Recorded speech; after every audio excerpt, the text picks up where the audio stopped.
Pemirsa, kuasa hukum Ahok, Hampri Jemat, kembali memberikan konfirmasi terkait dengan polemik seputar Rois Am, PBNU Kiai Haji Ma'ruf Amin. Dan berikut penjelasannya. Sudah diketahui ada dua saksi nelayan yang hadir pada saat Pak Ahok berpidato, dan kemudian ada satu saksi dari MUI yang disebut ahli, yaitu Pak Hamdan Rashid, ya, itu aja. Nah, yang ingin lebih kita jelaskan adalah berkaitan dengan kesaksian dari Pak Ma'ruf Amin yang sedikit membuat kehebohan gitu.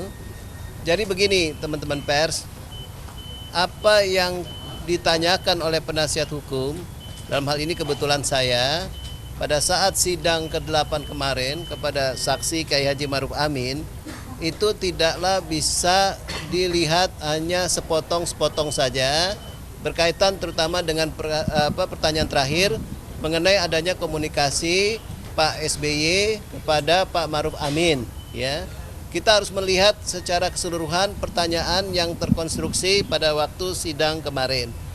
Perlu diketahui bahwa yang menjadi katakanlah tekanan pertanyaan dari penasihat hukum berkaitan dengan produk dari MUI, yaitu yang disebut pendapat dan sikap keagamaan.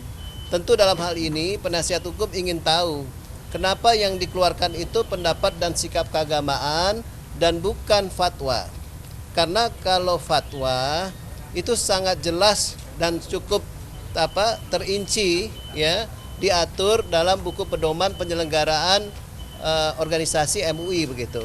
Tapi kalau pendapat dan sikap keagamaan itu sama sekali tidak ada pengaturannya. Nah, ini tentu kita ingin mengetahui.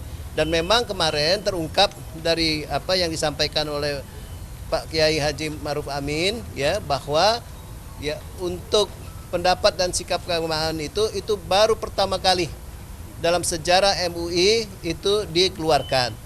Yang biasa dikeluarkan dalam kaitan dengan masalah penistaan agama atau penodaan agama itu adalah fatwa. Dan fatwa itu memang, ya, kembali lagi Pak Ma'ruf Amin kemukakan, itu tidak bisa dalam waktu 1-2 hari, ya, paling tidak 1 bulan, ya, bahkan bisa lebih dari itu untuk mengeluarkan fatwa, karena harus ada kajian dan juga harus ada pendalaman dan juga ada pendapat-pendapat dari para ulama. Nah, sedangkan pendapat dan sikap, ya, keagamaan itu hanya dilakukan dalam rapat Dewan Pimpinan Harian, ya. Nah, dalam rapat Dewan Pimpinan Harian itulah, ya, walaupun itu bisa terdiri dari beberapa komisi, tapi itu bisa dilakukan setiap saat saja. Dan yang terjadi pada saat pendapat dan sikap keagamaan itu dikeluarkan, menurut perhitungan yang kami lihat itu hanya beberapa hari. Nah, kalau dilihat dari kronologis waktunya, pendapat dan sikap keagamaan itu dikeluarkan atau ditandatangani pada tanggal 11 Oktober. Nah, ya, tanggal 12 sudah diberikan kepada Kapolri. Tanggal 10 Oktobernya pendapat dan sikap keagamaan itu dibahas dan dipersiapkan oleh 4 komisi yang ada di MUI. Nah, tanggal 9 dan tanggal 8 itu libur, ya, Sabtu dan Minggu, ya. Jadi tentu MUI tidak bekerja. Yang kita ketahui memang tidak ada kegiatan, ya, pada tanggal 8 dan 9. Tanggal 7 Oktober, ya, tepatnya hari Jumat itu pagi, itu ada PBNU, itu ada menerima kedatangan dari paslon nomor 1, yaitu karena memang sudah terdaftar sebagai paslon, yaitu Agus Harimurti Yudhoyono dan Silviana Murni. Tanggal 7. Dan pada saat itu diterima juga selain oleh Ketua PBNU oleh Rois Amnya. Rois Amnya itu adalah Kiai Haji Ma'ruf Amin, ya, pada saat itu. Dan memang itu terkonfirmasi dengan berita yang dimuat pada saat itu juga tanggal 7, ya.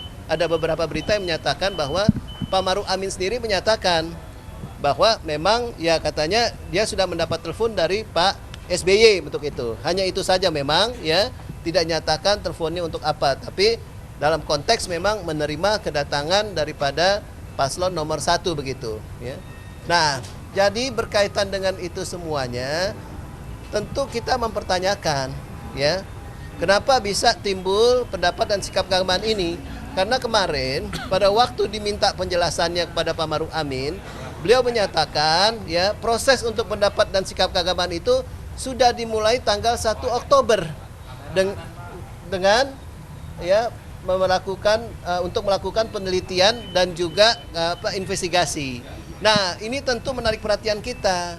Ya, kenapa tanggal 1 Oktober?